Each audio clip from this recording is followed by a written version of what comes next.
El primer video consta en la muerte de un trabajador cuando iba caminando a su trabajo. La primera pregunta me dice, defina qué es accidente de trabajo. Accidente de trabajo se define como todo suceso repentino, no planeado o indeseado que ocurre o que afecta a la salud del trabajador mientras ejerce sus funciones, bien sea dentro o fuera de la empresa. ¿Qué significa a causa o ocasión del trabajo? Dice que es un hecho que se genera en razón al cumplimiento de las funciones propias del trabajo o por obedecer órdenes de un superior. De acuerdo a la ley 1562 del 2012, ¿cuál es la definición legal de accidente de trabajo y qué eventos adicionales se considera también como accidente de trabajo? Accidente de trabajo, basándonos en la ley, es todo suceso repentino que sobrevenga por causa de una ocasión de trabajo y que produzca en el trabajador una lesión orgánica o perturbación funcional o psiquiátrica y una invalidez o en su defecto la muerte. También basándonos en eso nos dice también accidente de trayectoria, enfermedad laboral y accidente de comisión de servicio. Accidentes de trayectoria son los accidentes que ocurren durante el desplazamiento del trabajador desde su residencia hacia su lugar de trabajo o viceversa, incluyendo tanto el recorrido habitual como aquellos que desplazamientos necesarios para el cumplimiento de la labor. Enfermedades laborales son todas las enfermedades que tengan origen a la exposición de factores de riesgo en su actividad laboral. Accidente en comisión de servicio. Se refiere a los accidentes que ocurren mientras el trabajador se encuentra realizando una tarea encomendada por el empleador fuera del lugar de trabajo habitual. Me dice, ¿cuál es la importancia de determinar si fue o no fue accidente de trabajo de ese punto o ese video? Pues la importancia es radicar en establecer si la ARL debe otorgar la pensión del sobreviviente de origen profesional al cónyuge. Me dice, si un trabajador es contratado en una empresa para desempeñar sus funciones en una ciudad diferente a la que vive en este momento, este decide aceptarla y en el traslado por vía terrestre en una nueva ciudad le ocurre algún accidente, este podrá ser considerado como un accidente de trabajo, pues por lo que vi en el video y por lo que he leído, no se considera un accidente laboral, pues el trabajador se traslada por sus propios medios y no es obviamente un transporte otorgado de la empresa o por la empresa. Además, esta circunstancia no obedece a la ejecución de la labor contratada ni con ocasión al cumplimiento de una orden dada por un empleador. Entonces, no se considera accidente laboral. Dice, establezca cronológicamente los sucesos que ocurrieron con el trabajador y mencione cuál fue la decisión final sobre lo sucedido. Dicen que en el 2015 el señor vivía en el Magdalena y fue contratado para maestro de obra en el Chocó de la empresa Ixima. Ya vinculado en la empresa, cualquier mañana el trabajador salió de su residencia a las 7 de la mañana para dirigirse al lugar de trabajo que quedaba a 4 cuadras de su casa. Mientras caminaba en su trabajo fue asesinado con arma de fuego por unos desconocidos. En la razón de la muerte del trabajador, su cónyuge, quien había convivido 11 años, solicitó a la ARL que le pagaran la pensión de sobreviviente y de origen profesional. Sin embargo, en la primera y la segunda instancia fallaron, no accedieron a las prestaciones del demandante, ya que considera que los hechos no fueron con ocasión a la labor del trabajador. Asimismo, la Sala de Casación Laboral decidió no casar la sentencia y además recordó que no se cumplieron los presupuestos para configurar un accidente laboral. Esto teniendo en cuenta que para que se dé este requisito el empleador debe suministrar el transporte, lo que no se dio, pues el trabajador se dirigía a su lugar de trabajo por sus propios medios. En suma, la Corte señaló que el hecho de cambiar de domicilio principal a fin de trabajar en la obra no implica que los accidentes ocurridos en un nuevo lugar de una manera automática sean considerados como accidentes de trabajo.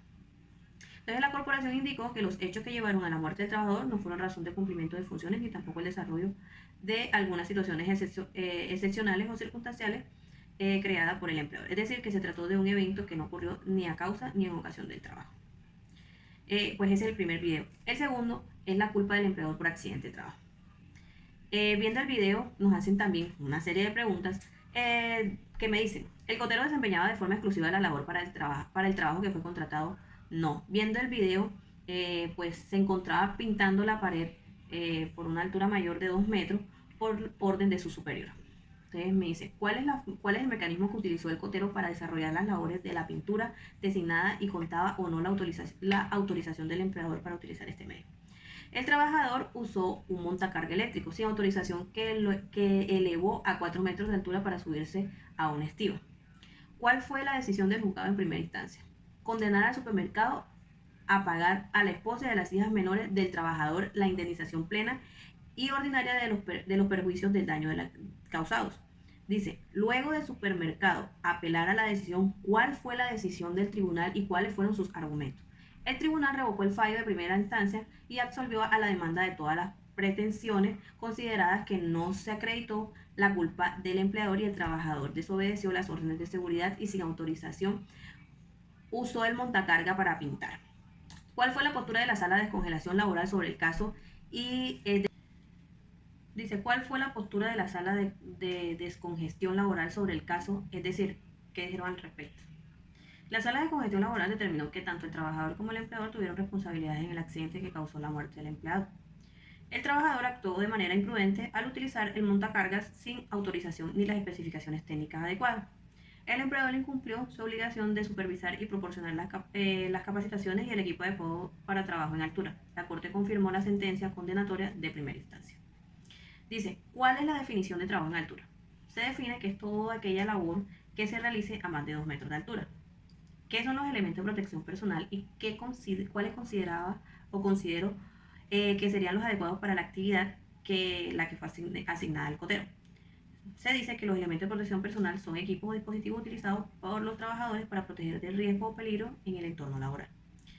Y los que considero de pronto sí que son, pues en ese caso, era el casco con barboquejo, monogafas transparentes, overol manga larga, guantes adecuados para pintar, arnés de cuerpo completo, eslinga con absorbedor de impacto en Y, línea de vida, botas de seguridad y mascarilla de protección respiratoria. Ya terminando el segundo video, vamos a pasar al tercero, que es la responsabilidad de la empresa en un accidente que sufrió un técnico de un cajero. Me preguntan cuál fue el accidente de trabajo que sufrió el técnico. Pues mi respuesta es sufrió sordera, basándome en el video, claro está.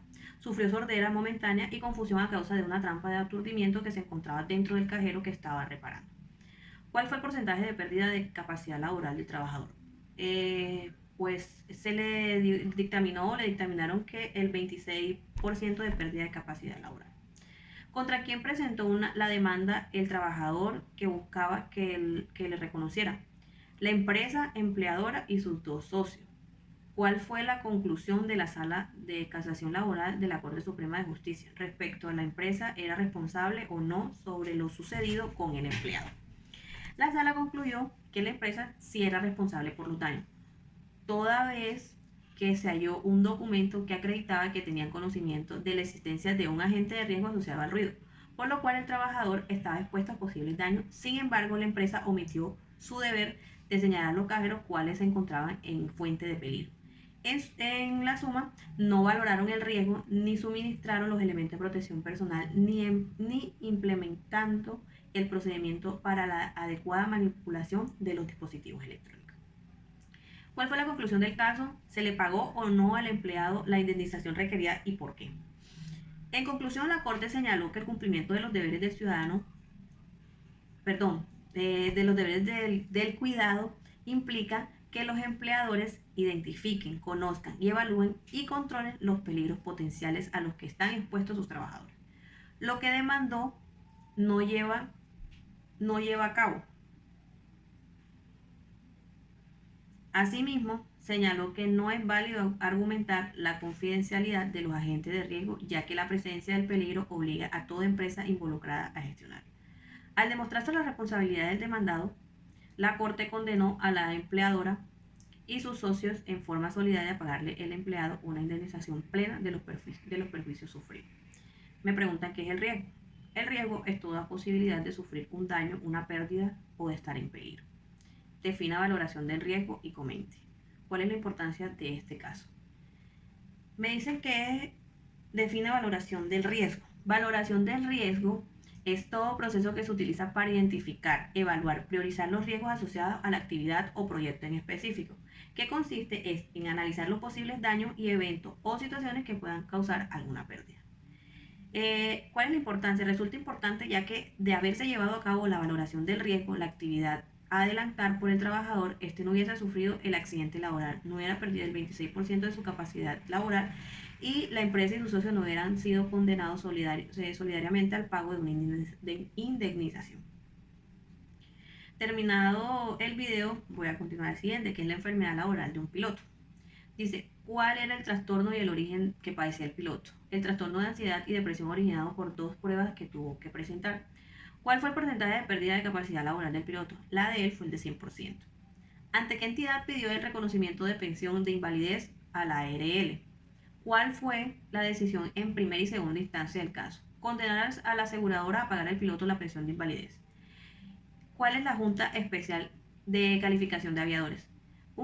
Es un ente especializado en medicina aeronáutica, lo cual en un principio garantiza un mayor conocimiento en el área y mayores probabilidades de objetividad y acierto. Finalmente, ¿le fue reconocida la pensión del piloto? Sí, le fue reconocida de la pensión del aviador. Terminado el último video que nos dice el acoso laboral que desencadenó una enfermedad mental. ¿Cuáles fueron las razones del maltrato del caso laboral que sufría el trabajador y quién era el causante del maltrato? Fueron su género y lugar de nacimiento, pues uno de sus jefes, es decir, el vicerrector de la seccional de la universidad, era displicente con su trabajo, le gritaba y le daba puñetazos a su escritorio. La renovación del contrato de trabajo, no le renovaron el contrato de trabajo.